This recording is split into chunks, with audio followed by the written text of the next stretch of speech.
લક્ષ્ય ન્યૂઝ, એક નજર, એક લક્ષ્ય.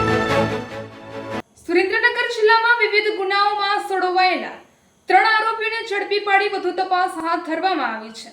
ઝોરાવરનગર પોલીસ સ્ટેશનમાં ગાયનું કતલ કરી તેના અવશેષો ભોગાવ નદીના પટમાં ફેંકી દેવાના અનડિટેક્ટ ગુનાનો એલસીબી પોલીસે ભેદ ઉકેલી 2 આરોપીઓને ઝડપી પાડ્યા છે. આરોપીઓ પાસેથી ગુનામાં વપરાયેલી રિક્ષા પણ કબજે લેવામાં આવી છે.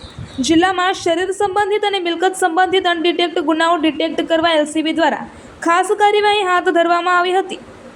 એલસીબી પોલીસ તથા પેરોલ ફરલો સ્ક્વોડના માર્ગદર્શન હેઠળ અલગ અલગ ટીમો બનાવી તપાસ હાથ ધરવામાં આવી હતી.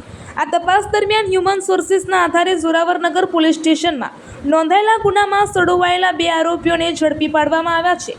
પકડાયેલા આરોપીઓમાં ઇમરાનભાઈ ઉર્ફ ગોટિયો અલ્લા રખાભાઈ કુરેશી અને ફારૂકભાઈ મહેબૂબભાઈ કટિયાનો સમાવેશ થાય છે, જ્યારે 2 મહિલા આરોપીઓ હજુ ફરાર હોવાનું પોલીસ તપાસમાં સામે આવ્યું છે. આ મામલે ઝોરાવરનગર પોલીસ સ્ટેશનમાં ભારતીય ન્યાય સંહિતા 2023ની કલમ 299, 325, 35, ગુજરાત પ્રાણી સંરક્ષણ સુધારા અધિનિયમ 2017 તેમજ પ્રાણી ક્રૂરતા નિવારણ અધિનિયમ હેઠળ ગુનો નોંધાયો હતો. આ કાર્યવાહી દરમિયાન એલસીબી અને પેરોલ ફરલો સ્ક્વોડના સ્ટાફે સંયુક્ત ઓપરેશન હાથ ધરી આરોપીઓને ઝડપી પાડ્યા હતા. રિપોર્ટર દેવમ ત્રિવેદી, સુરેન્દ્રનગર. जोरावरनगर जो पुलिस स्टेशन है, जोरावरनगर पुलिस स्टेशन में थोड़ा समय पहले जो आपने गायनो जे कतल करीने अने आना अवशेष जे भोगावो नदी हती आमे नाखेला हता. आने आधारित जोरावरनगर पुलिस स्टेशन द्वारा गुनो दाखिल करवामां आवेल छे. अने आ गुनो जे जोरावरनगर पुलिस स्टेशन में अत्यारे जे प्रोबेशनर एएसपी कर्ण पन्ना अने सिटी जे सुरेन्द्रनगर डिविजनना जे एएसपी वेदिका बियाणी अने एलसीबी ની टीम जे पीआई जे जाडेजा છે આને નેતૃત્વમાં કાર્યવાહી કરવામાં આવેલ છે. અને આ કાર્યવાહી દરમિયાન આસપાસનો જે એરિયો હતો આ એરિયામાં ટેકનિકલ અને હ્યુમન ઇન્ટેલિજન્સ આધારિત જે કાર્યવાહી કરીને અને મુખ્યત્વે 2 આરોપી અત્યારે પોલીસ દ્વારા જે છે આને પકડવામાં આવેલ છે. એક આરોપી ઇમરાન ઉર્ફે ગોટિયો અને બીજો જે આરોપી છે ફારૂક મહેબૂબભાઈ કટિયા, આને પોલીસ દ્વારા પકડવામાં આવેલ છે.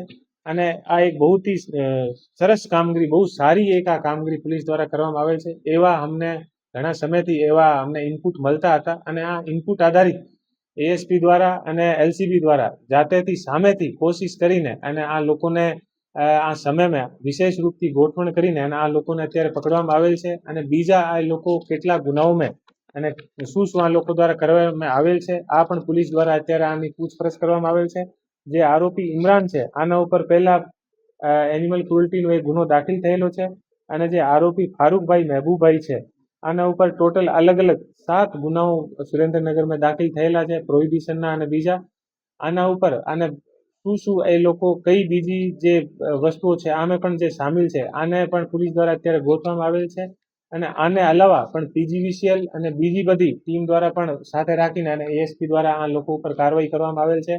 અને પીજીવીસીએલના અને બીજા દંડ પણ અપાવવાની પોલીસ દ્વારા કાર્યવાહી અત્યારે ચાલુ છે. અને આ લોકો વિરુદ્ધ કડકથી કડક પગલાં લઈને અને લોકોને અંદર કોઈ પણ જાતનો રોષ અને બીજી વસ્તુ ના ફેલાય એટલા માટે પણ પોલીસ દ્વારા કડક કાર્યવાહી કરવામાં આવેલ છે. અને આ માટે હું એલસીબી પીઆઈ અને બંને જે એએસપી છે આને હું બધાઈ અને ધન્યવાદ આપું છું કે આ જે ગુનો હતો આને ઝડપથી પકડીને અને કોઈ પણ જાતનો સમાજને જે છે વેરભાવ અને બીજી વસ્તુ ના ફેલે તો તુરંત કાર્યવાહી કરીને આ લોકોને પકડવામાં આવેલ છે.